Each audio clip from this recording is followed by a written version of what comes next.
Hello, everyone, and welcome to this lead lightning talk.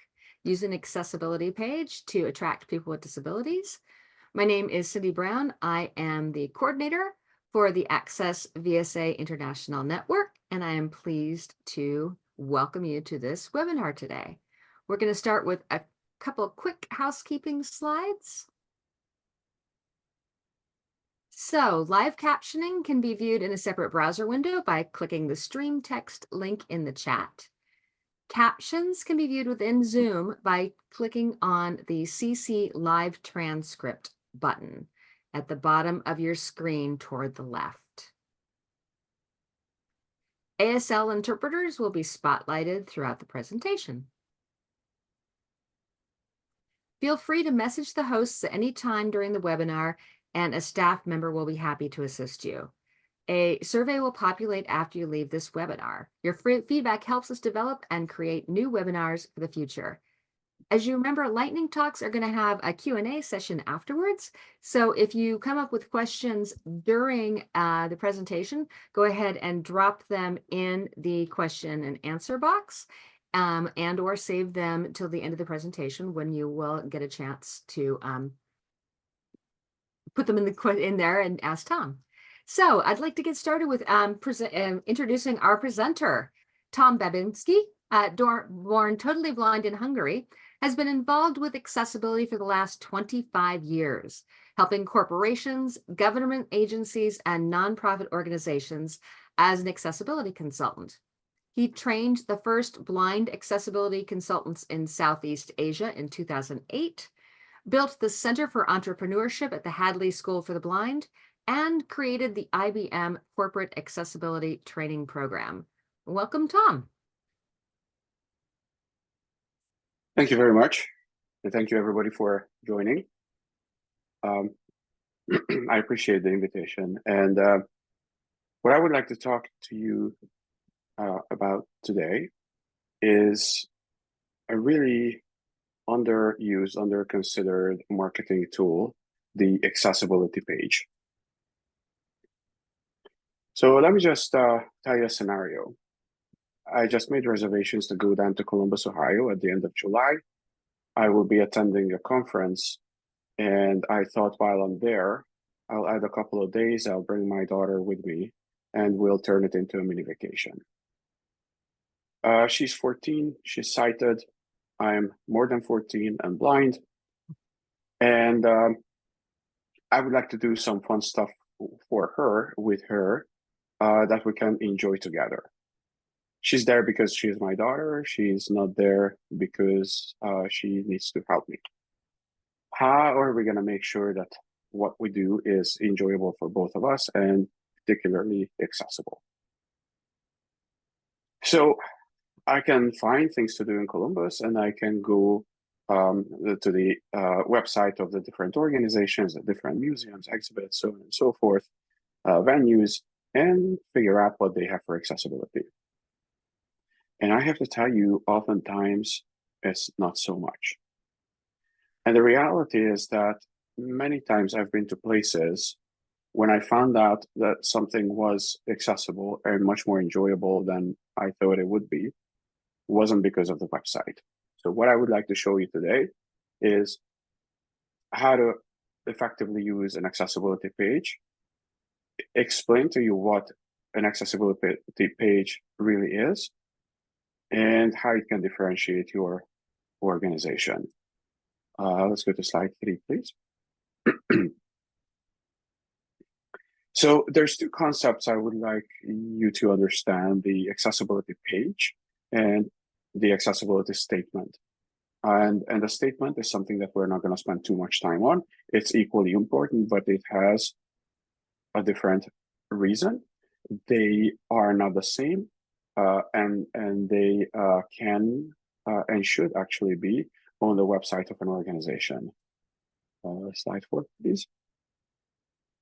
Let's look at first what is an accessibility statement. It is a formal declaration of an organization's commitment to accessibility.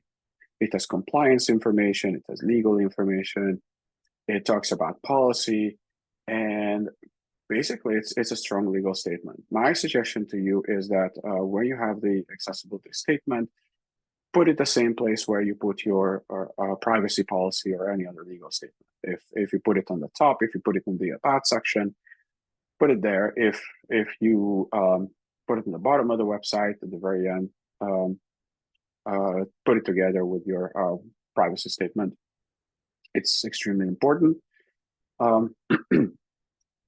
And it tells you a lot about your organization. Slide 5, please. Now comes the accessibility page that we're going to talk about today. It is a dynamic and updated resource. This is something that you will think about every time something changes at your organization. Basically, very, very often, if you will, sometimes weekly or monthly, you will have to think about what's on there and what should be there and what should change. It talks about detailed information on what your organization provides in terms of accessibility. And it's really a great guide for people with disabilities. Next slide 6, please. So the major difference is that the accessibility statement is static. Now, I'm not saying that you put it there, set it and forget it. I would definitely review the accessibility statements here and there, but not too often. While the accessibility page will really talk to a user. Slide 7, please. So the benefits of the accessibility page,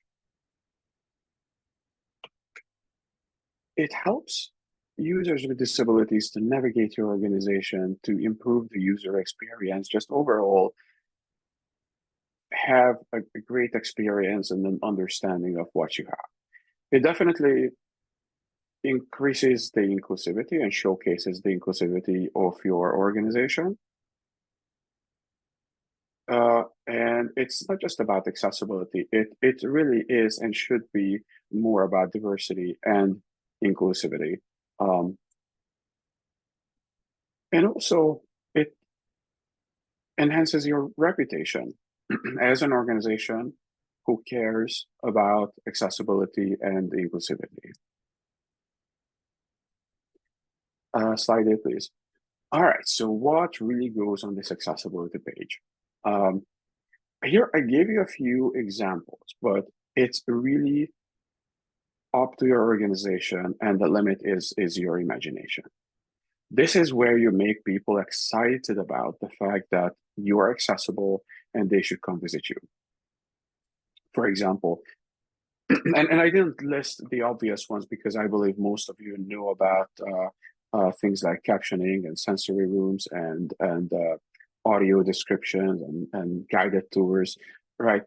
But something that are oftentimes not considered, transportation, for example. It doesn't matter how accessible your organization is. If I don't know how to get there, or if I don't have a way to get there, I won't be able to enjoy the accessibility features. There should be a good and effective way of contacting your organization, particularly related to accessibility. This is not the contact@organization.org email address. This is something where people with needs of accessibility, diversity, or inclusion are able to get quick responses. How to get around your organizations, what to do there, what to experience, what would be interesting for people with disabilities, what would be interesting for people who come with people with disabilities who may not necessarily have a disability, but they're coming together. I'll give you an example. I love touch tours or things that I can touch. And generally in a museum, that's not a thing you would first think about. But if the museum has lots of things to touch, it could be equally interesting for my kids, for example, who are sighted and they don't need to rely on their touch, yet they may gain a different experience. The other thing is, why should I be there? I mean, let's face it, so many times I have to schedule a day trip or 2, 3 days. Options are endless. I need to pick what I'm going to do that I'm going to enjoy. I can tell you there's nothing worse than spending a half day of my 2 day agenda going to a place, finding out that there's nothing for me to do, there's nothing to hear, there's nothing to touch, there's nothing to tell my kids about. It's extremely important that you let people know why they should be there for, and even why are you better than most of the other entertainments. And I'm not saying it's a comparison, because it's not, but in a way, at least these days, you may assume that most organizations, which might be just as exciting as yours, don't have an accessibility page. They don't advertise accessibility. And what will I get out of it? Why would I go there? What am I going to talk about when I go home? Who are the people that I'm going to uh, describe your organization to? Who are the people that I'm going to convince to come and visit your organization? Next slide, please. Slide 9. So what are essential elements of an accessibility page, regardless of the type of information you put in there? Make sure that the language is clear, concise. Some people may have cognitive disabilities, who may have difficulties reading complex language, but also many people may not speak your language as their mother tongue, especially in tourism. Talk about accessibility features. Include contact details. Allow people to give you feedback on your accessibility features, on the content of the web page, because that's how you're going to learn and make your accessibility page even better. And most importantly, provide regular updates. Slide 10, please.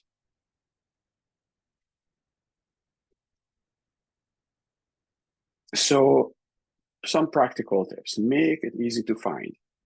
It's not enough just to slap it on the top of the website. First of all, it should be front and center, but also let people know, if you have a newsletter, talk about it. If you put out marketing materials, talk about it.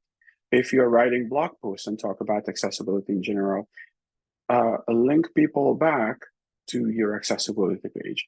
Make sure that people will find it, even if they don't want to. Provide real examples of accessibility features. I gave you a few ideas earlier, but it's really you and your organization who understands what accessibility means there and what's important. Give them stories, give them pictures, give them videos, give them a little description, and show them in a very close and human-centric way what they're going to find. Provide alternative formats as needed. I think it's very important. Either another language, either a different electronic format or audio format. Again, depending on what your organization does. Next slide, please. Slide 11. Promoting your accessibility page. So now you have your page, you have talked about it, you link to it. Now it's time to promote it.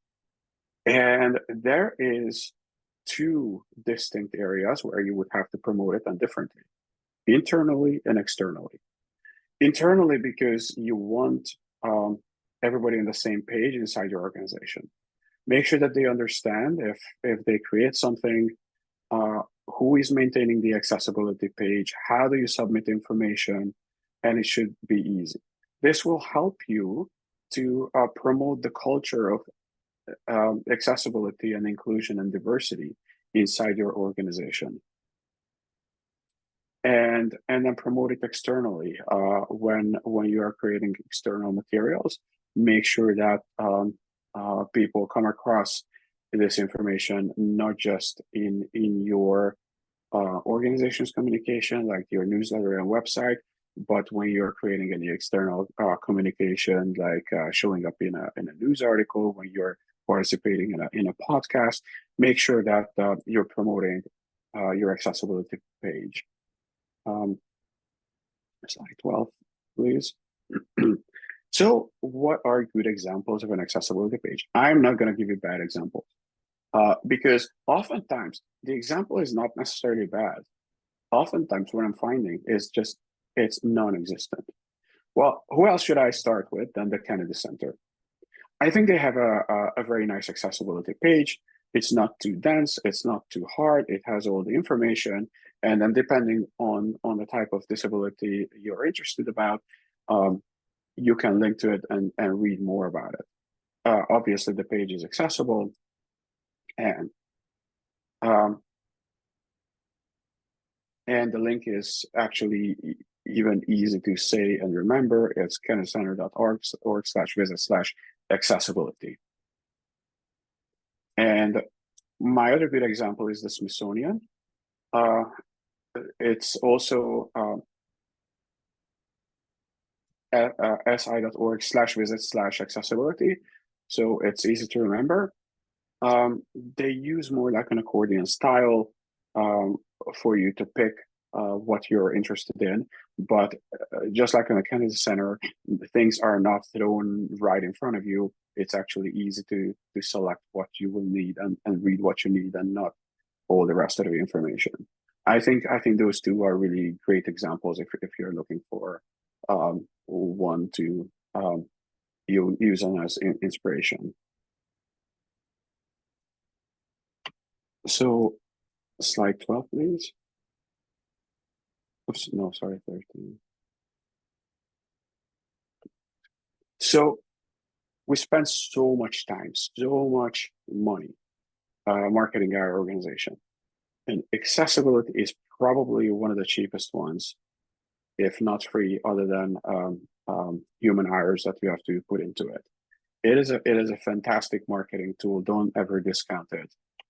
It is a great touch point for people with disabilities to meet you for the first time and build trust. And it's really a great practical way to show that you're committed to accessibility, diversity, and inclusion. Slide 14, please. And thank you very much. This is what I had for you today. Any questions? Thank you, Tom. And if you have some questions you would like to put in the Q&A, we can also answer questions in the chat if that's easier for you to access.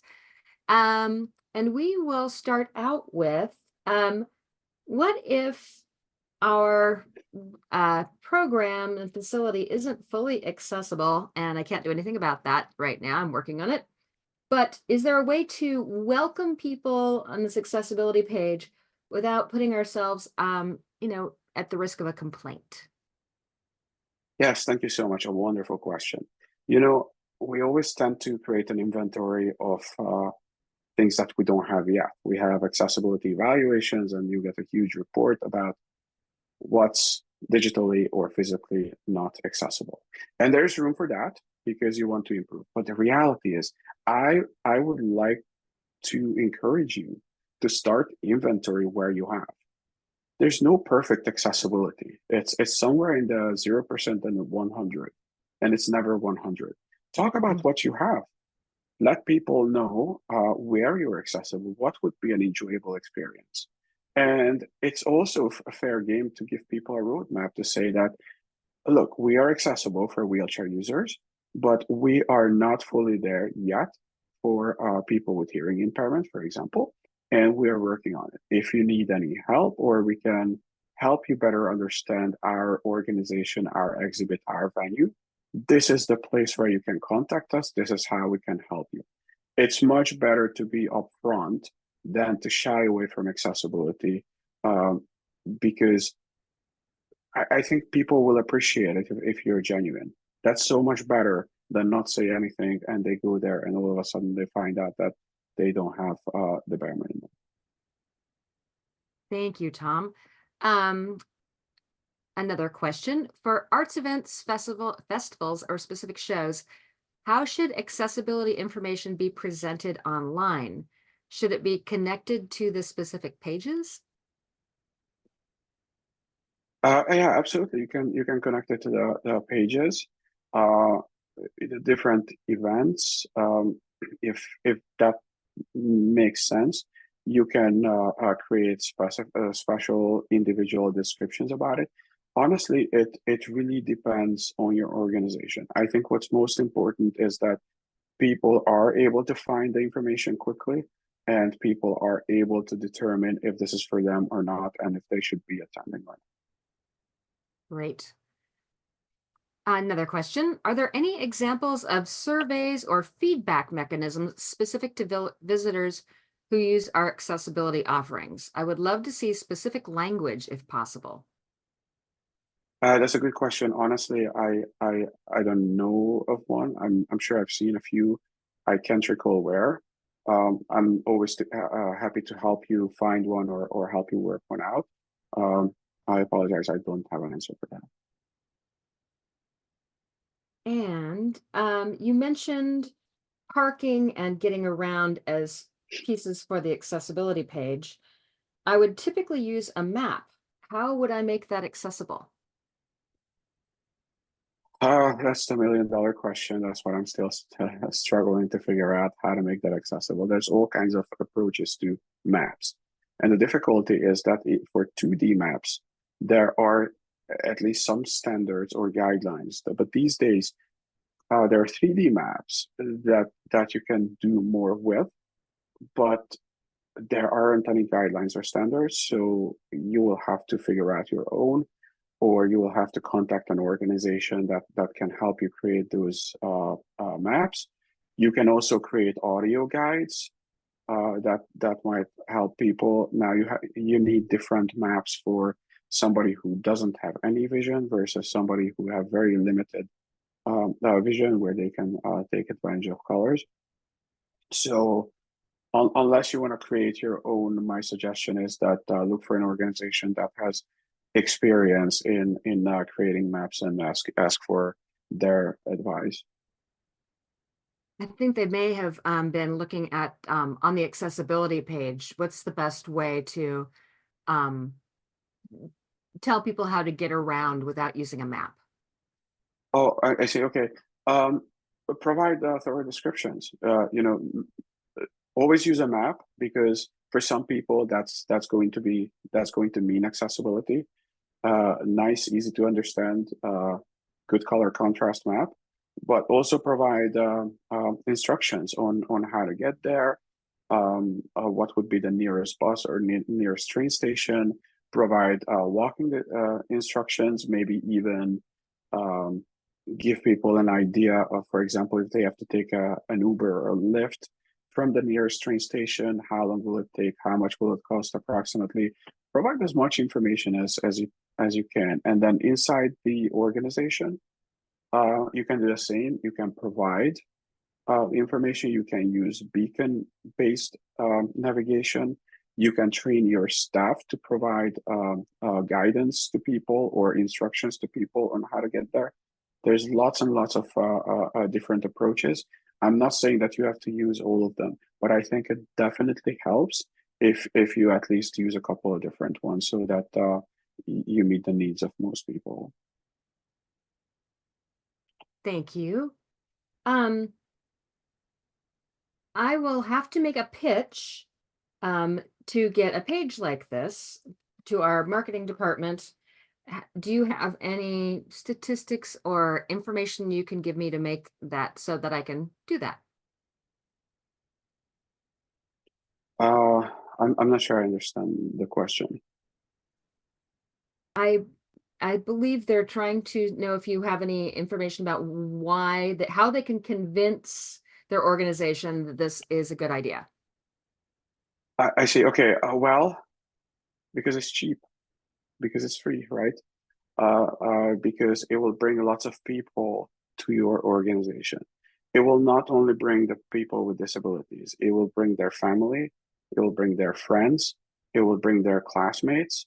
And if you have a good accessibility page, much better than your than another attraction nearby, then it's not only the people who need accessibility that will choose your organization, but they'll bring many others with them. They'll go home and talk about your organization, and all of it is totally free, so much cheaper than putting up paid ads in magazines or in websites. And look, it's the right thing to do. These days, I think it's also important that that's part of convincing. But I truly believe if it's done well, it does make business sense. Great, thank you. Do you have any marketing statistics or anything, Tom, that can add to that? I Or don't. places they can get that? Uh, I can't think of any right now. Okay, I can try to look it up later. let's see.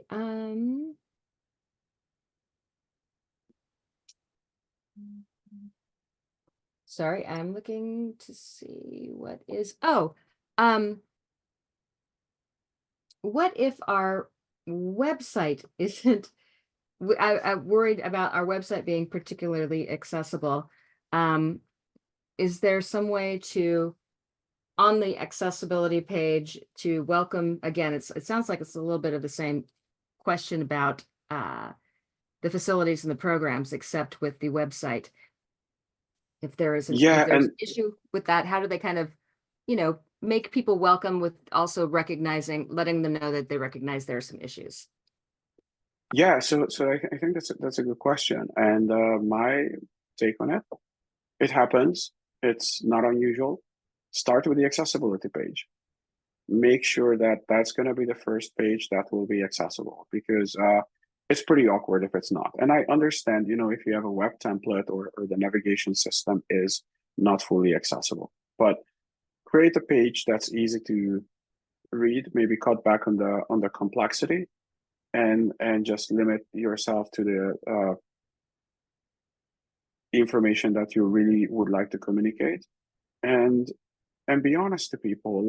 Let them know that you're working on it, or maybe let them know if you have a roadmap. Maybe this is something that you can put in your accessibility statement, that you understand the need for compliance, and you're currently working on it, but the accessibility page itself is accessible and ready for people with disabilities. Wonderful. And I want to read, we have a couple things in the chat I'd like to read out loud. Okay. Someone asked if we were going to be sharing the slides, and yes, we will be sharing those, thanks to Tom. We're also going to be sharing a recording of this webinar later. It will be up on the website. We'll also alert people when that happens. Also, Amanda Lurch said these guides also say prospective attendees time. They can view your organization's access details at any time, not just wait until staff is available to answer these questions. And then Blakely Blackford added alt text is essential too. And I think we have time for one last question, which is, do you recommend using access symbols on access pages? Yeah, I think you can. The reality is that my understanding is that different organizations approach it differently. Some would, some wouldn't. I don't have anything against it. Oh, we have one more question. Okay, one more. I am working on expanding our accessibility offering and have a group of volunteers who might be willing to offer audio description tours for blind and low vision patrons for our gallery or gardens. If I include information on a volunteer-led program on our website, how might that land with patrons that it is volunteers and not staff offering these tours? I think it's perfectly okay. You just let people know what's happening. I was recently working with a museum where we actually trained some of the volunteers to provide information to visually impaired people, because the exhibit was a touch exhibit, and also providing guided tours. I think that's perfectly okay. Great. Well, Tom, we want to thank you so much for here and everyone for joining us today. I hope that you will also have a afternoon tea, which is going to be a facilitated conversation called Tech Talk around the themes of technology and accessibility. That's next Thursday. at 11:30 Eastern time. I hope you join us. And Tom, thank you one more time. Thank you very much. Great job.